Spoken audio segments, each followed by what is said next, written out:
Can't believe how quickly this year has gone, but once again it's time to flip the page of the calendar and see what beautiful bird we've been looking at this month. Let's take a look. It's the Mute Swan. The Mute Swan brings to mind fairy tales and ballets. It's the elegant and beautiful bird of romance and grace.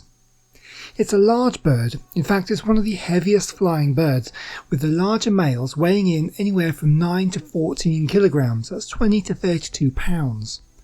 But one particularly large Polish bird was weighed in at 23 kilograms, 51 pounds. This was a record-breaking bird and is the heaviest weight ever recorded for a flying bird, although it has been questioned whether this particular bird could still achieve takeoff. Swans are not just heavy, they also have an impressive wingspan too, coming in at 2 to 2.4 metres, that's around 7 foot.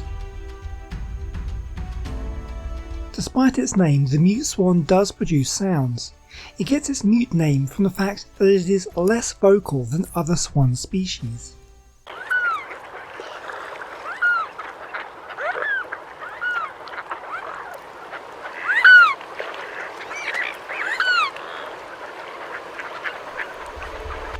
The best way to identify the Mute Swan and separate it from other similar looking swan species is to look at its beak. The bill of a Mute Swan is a reddish orange colour with a large black knob at its base. During the breeding season, this knob will swell in size in male birds, but outside of the breeding season the differences between the males and the females are not obvious.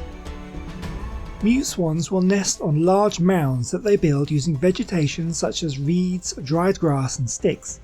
The female will build a nest using material supplied by the male. They are usually territorial, and on smaller lakes only a single pair may nest. However, on larger bodies of water where there is greater space for feeding and potential for nesting sites, many more pairs can settle. Swans are usually monogamous and will return to the same nesting site each year, rebuilding and repairing it as needed.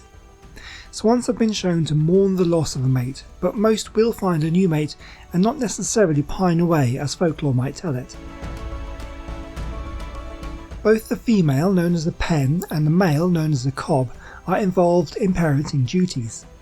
The female will lay a clutch of between 4 to 7 eggs during late April or early May.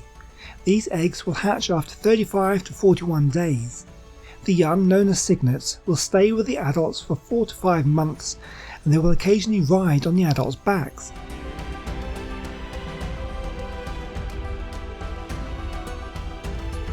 These fluffy greyish-brown cygnets are the famous ugly duckling from Hans Christian Andersen's fairy tale. I can't see it myself, I'm not sure how anyone could call them ugly. But just like the fairy tale, they'll grow into their wonderful white adult plumage. Often, once this happens, the parents will drive them away, but occasionally they will accompany their parents and join up with other swans to form large winter flocks. When the parents return to their breeding sites the next year, the youngsters will stay with the winter flock and eventually go find their own territory. Most mute swans will breed in their 4th year and live to around 10 years, but they have been known to live much longer. The longest surviving individual recorded by the British Trust for Ornithology lived to an age of 29 years, 1 month and 11 days. Swans will defend their nests aggressively. They are very protective of their mate and their offspring.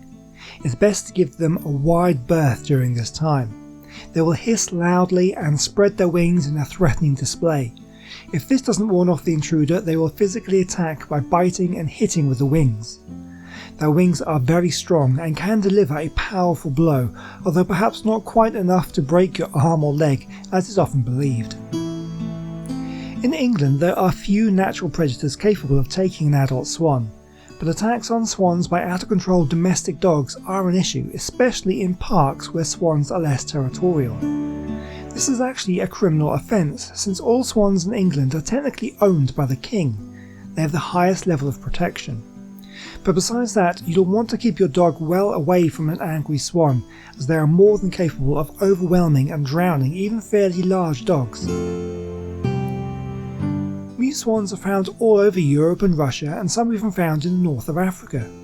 It's been introduced to several areas with small populations found in Australia, Japan and South Africa, and much larger populations in North America, where in some areas it has become an invasive species. In England, the population of swans suffered during the 1960s up until the 1980s. A big factor in this was lead poisoning from lead shot and fishing weights. Lead poisoning was shown to kill up to 3,500 birds a year during the 1970s. When lead was banned for these uses in 1987, the population of swans rapidly increased. Well, I hope you'll agree that the mute swan is a worthy inclusion in our Beautiful Birds series. I hope you found this one interesting. If you did, please let me know by leaving a like on the video and subscribing if you'd like to see more videos like this one. Why not click on one of the end cards to take you to another one of my videos?